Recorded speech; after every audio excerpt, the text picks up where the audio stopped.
Maybe you're listening to this because you've noticed that you sometimes snap at people for no reason. Or maybe you sometimes feel incredibly frustrated by the smallest thing, a build-up of traffic or someone doing something you think is rude or careless. And you feel yourself tensing up and fantasizing about what you'd like to say or do to stop the source of the irritation. And at the same time, it feels somehow very important, even if later it seems quite trivial. Of course, everyone gets irritable now and then, but if this kind of behavior becomes a regular pattern, it can corrode relationships and undermine work and home life. It can sap your sense of humor and your overall enjoyment of life, and even increase your blood pressure and compromise your immune function. This session is going to help you rapidly break the patterns of regular irritability and develop instinctive skills to deal with life's inconveniences calmly and coolly. Being irritable is really a loss of tolerance. When you're feeling happy and healthy and things are going well, minor inconveniences like a bit of traffic or slow service in a shop are things you can tolerate much more easily. Of course, sometimes you might still complain if you receive bad service, but if you're feeling fulfilled and well, you can tolerate the situation and remain calm about it. But when you're tired and run down, you lose this tolerance, this buffer zone, and the simplest things can feel really annoying. It's a bit like a wound that can be irritated by even the gentlest breeze, which would feel fine against healthy skin, but on the surface of the wound it feels uncomfortable. So regular irritability can be an early warning signal that your basic human needs are not being met. There can be physical causes like poor sleep or too much caffeine. Maybe you're not getting enough stimulation and challenge from work. Perhaps you feel emotionally unacknowledged in some way. Because if we're not rested, recognized, safe, stimulated and stretched, connected to others, and so on, then we just don't have the spare capacity to tolerate minor inconveniences. So it may be useful to identify what changes in your life could generally lift your mood. Irritability can also become a habit, a continuous loss of perspective that's just become a way of thinking for you. And listening to this session regularly will help you both take active steps to make sure you're meeting all your needs properly, and to learn how to change your thinking patterns and emotional habits in ways that will make life so much smoother and more relaxed, and help you instinctively get an appropriate perspective on things. So, if you haven't already done so, you can just close your eyes and take a few moments to make sure you're nice and comfortable, because one of the ways to let yourself begin to really relax is to let that body become relatively still. And of course, that body always has rhythms to it. The rhythms of the heart, the rhythms of the lungs and diaphragm, the rhythms in the brain. And those rhythms can continue in ways that support this trance. And you might notice that breathing shift now to a slower, deeper rhythm, and how that heartbeat in its own time begins to gently calm itself a little. A nice, healthy, steady, relaxed kind of rhythm.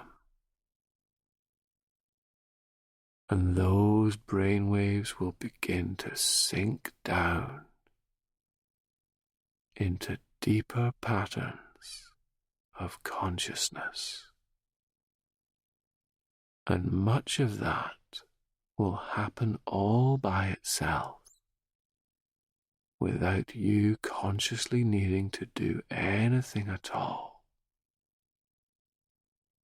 just as it does when you sleep and dream. And all I'd like you to consciously pay attention right now is to how you can let that body simply become relatively still and even imagine what it would be like for it to start to feel rather heavy.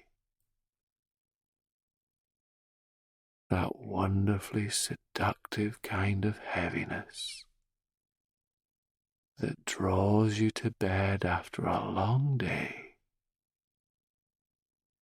deep into the warmth beneath the covers. Heavy hands, heavy arms, muscles releasing, smoothing out,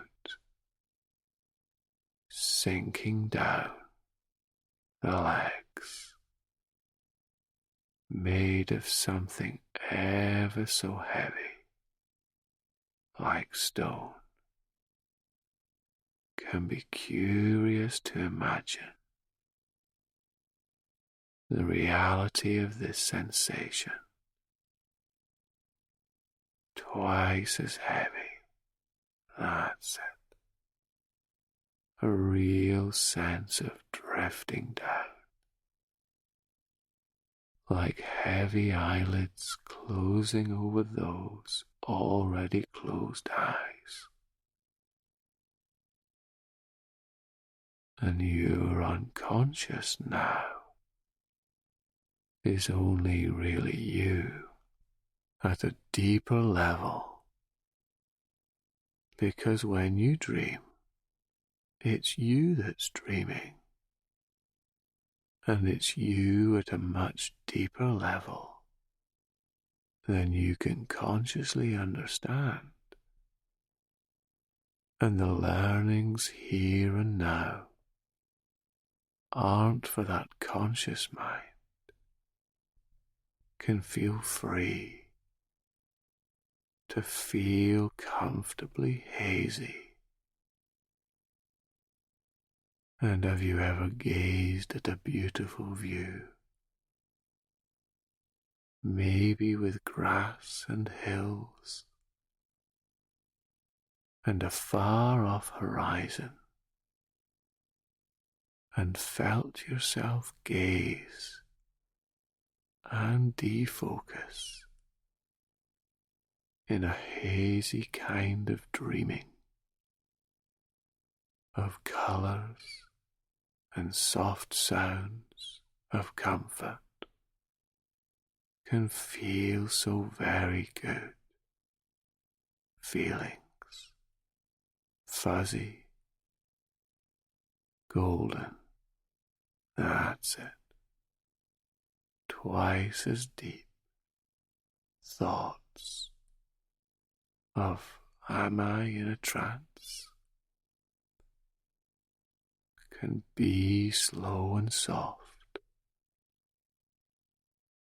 because any trance is both here inside and there outside. And here is real, out there is real, and heavy, and slow. As you now go deeper down into a space, deeper down into a place where your unconscious ability to change and learn can be free to learn very quickly. Now, any engine will get hotter and hotter and eventually overheat unless it's supplied with an appropriate amount of coolant so it can function smoothly and remain at a safe temperature. And you know how it feels when that irritation starts to boil up inside, so that the smallest thing, something someone says, something that doesn't go your way, makes you want to just lash out. And sometimes it's a feeling in the chest or stomach. Sometimes it's a tightening of the muscles, or an inner voice that just sounds exasperated by the whole situation. And I wonder what situations have created that experience for you. And I wonder what message is coming up on that inner dashboard. What that engine is letting you know about those needs that are not being met. Is it that you're trying to do too much and need a break to properly relax? Is it that someone is regularly behaving in a way you feel is inappropriate? Is it that you need to cut down on the coffee or the cola a bit? Is it that you need more challenge and stimulation?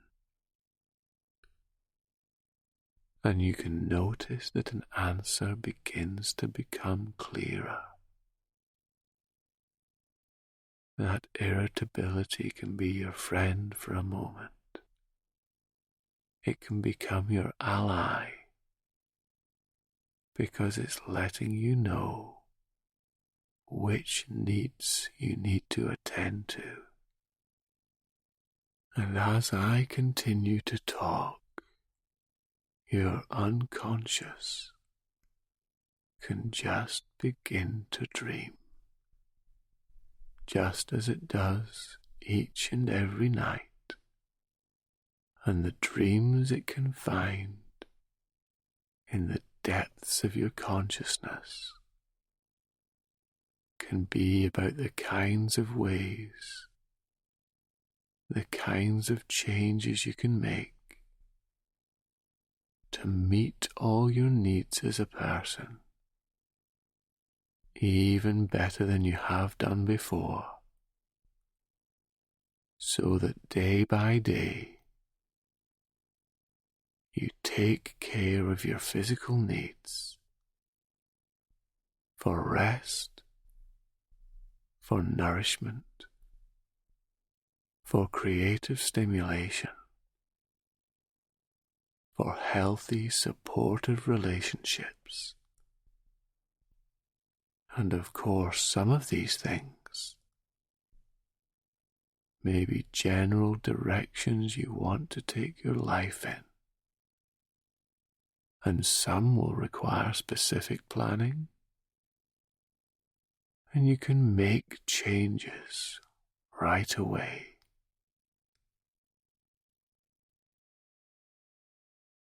But your unconscious can dream dreams of new possibilities, new changes, new scenarios, which can appear to you as spontaneous insights in the days and weeks ahead. That's it.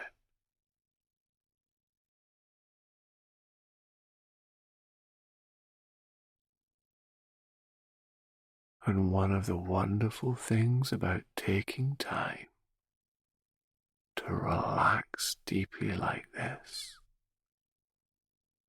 is that it allows you to meet your own basic need for rest, allowing you to fully enjoy life's pleasures and satisfactions, and to comfortably tolerate inconveniences. And just as irritability may have been a habit for you,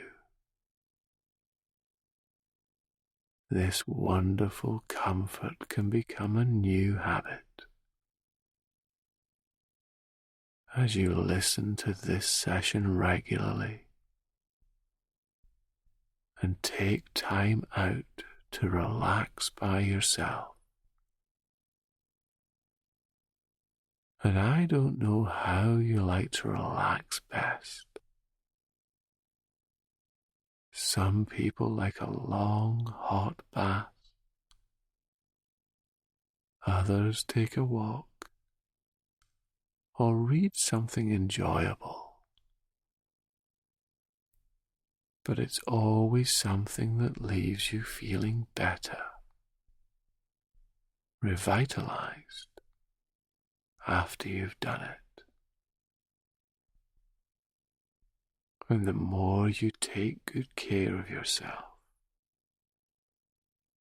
the more spare capacity you have to put things in a proper perspective, to be able to notice when you're getting a bit irritable, when things are starting to bring back that old feeling of annoyance, the internal snappy voice, the inconvenience you're having to put up with. And you can just stop for a minute and notice what the message is behind that feeling. What need do you need to meet better? And is it something you can do now? Or is it something for you to address later? And if it's something you can do then and there, you can just calmly go ahead and do it, just like that. And if it's something you need to do later, you can just make an internal agreement with yourself, as if you can just say to yourself, "Thank you for the message. I know I need to do this for myself, but this isn't the right time. So right now, I'd like to just calmly tolerate this situation in the knowledge that I'll be addressing that need fully in the time ahead." And you can just notice the calmness that flows through that body as you do that, and how it enables you to respond so much more appropriately. And I wonder what kind of differences other people are going to notice in you as you become more and more relaxed and calm, with a new sense of liveliness and ease about you, a change in how you hold yourself, a new strength, ability to deal with things, a new maturity with a calm and collected manner, and how much better you feel in yourself